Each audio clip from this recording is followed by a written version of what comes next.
Hello friends. ఈరోజు మనకు బాలయ్య బాబు నటించిన 'వన్ నాట్ 9' మూవీ మనకు హ్మ్.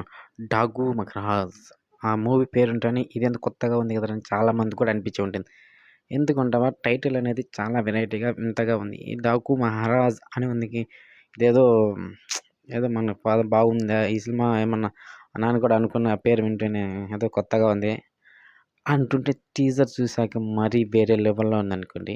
ఆ టీజర్‌లో మనకు చూపించిన విజువల్స్ గాని, అది మనకు ఒక రాక్షసుల సంహారానికి రావణుడు గాని, ఇలాగ ఒక దేవుని అవతారం మూవీస్ చానా వచ్చాయి గదా! ఇలాంటి మూవీస్ ఏది మనది కాదు. దీనికి సెపరేట్‌గా ఒక ట్రెండ్ సృష్టించాలి అని చెప్పి ఈ మూవీ మనకు డైరెక్టర్ గాని ఇలా చెప్పడము, ఆ సీన్ చూస్తుంటే చాలా మన బాలయ్య బాబు యాక్టింగ్ గూడా చాలా పిచ్చ పిచ్చగా మనకు చూస్తుంది.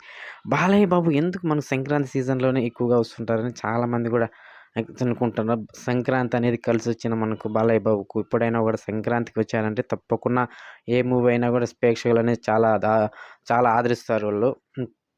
ఇంతకుముందు కూడా మనకొచ్చిన మూవీస్‌లో 'వీరసింహారెడ్డి' గాని, 'గౌతమిపుత్ర శాతకర్ణి' గాని అన్నీ సంక్రాంతి మూవీలు వచ్చాయి. 'అఖండ' సినిమా కూడా డిసెంబర్‌లో వచ్చి కూడా సంక్రాంతి అప్పుడు కూడా అది రన్ అవ్వడము, అది భారీ బ్లాక్ బస్టర్ అవ్వడం ఇలా మనకు వాళ్ళు చాలా అన్ని సినిమాలు కూడా మనకు బాలయ్య బాబు ఆ సంక్రాంతి బరిలో ఎక్కువగా వస్తున్నాయి. మనకి సంక్రాంతి అనేది బాలయ్య బాబుకు కలిసొచ్చిన ఒక చెప్పుకోవచ్చు. అందుకే ఈ సినిమా కూడా సడెన్‌గా ఈ టీజర్ రిలీజ్ అయింటే ఇంత సడెన్‌లీ మూవీ సంక్రాంతికి అని చెప్పని చాలామంది కూడా షాక్ అయ్యుంటారు.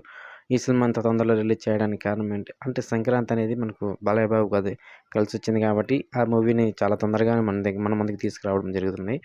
అదే విధంగా మనకి ఈ మూవీ విషయానికొచ్చామంటే మనకు విజువల్స్ గాని, ఇలా చాలా ఆ గుర్రంలో ఈ సీన్స్ గాని చూసామంటే చాలా వింతగా ఉన్నాయి. మనకు ఒక రాజ్యం కోసం పోరాడే ఒక రాజు కోసం అంటున్నారు. రాజు అనేది ఏమి లేనప్పుడు మనకు రాజ్యం కోసం పోరాడే ఒక మహారాజు కథ ఇది అని చెప్పారు గదా! అది ర యమధర్మరాజు గొడ్డలితో చీల్చాడు యమధర్మరాజు. అంటే మనకు ఎలా చూపిస్తారంటే ఒక రాజ్యాన్ని కోసము ఎలా మన రాజ్యం మనం తెచ్చుకోవాలి, దాన్ని ఏ విధంగా రక్షించుకోవాలి అని చెప్పి అ అంత పోరాడే వ్యక్తిగా మనకు బాలకృష్ణ కనపడుతున్నారంటే చాలా బాగానే ఈ మూవీకి అది చూస్తున్న సీజన్ వల్ల చూసిన ప్రతి ఒక్కటి కూడా మనకు ఒక దేవుని గతి కాదు, ఒక రాక్షసుని గతి కాదు. ఓన్లీ మనకు రాజ్యం కోసే పోరాడే వ్యక్తి అన్నారంటే అది చూసామంటే ఓయ్!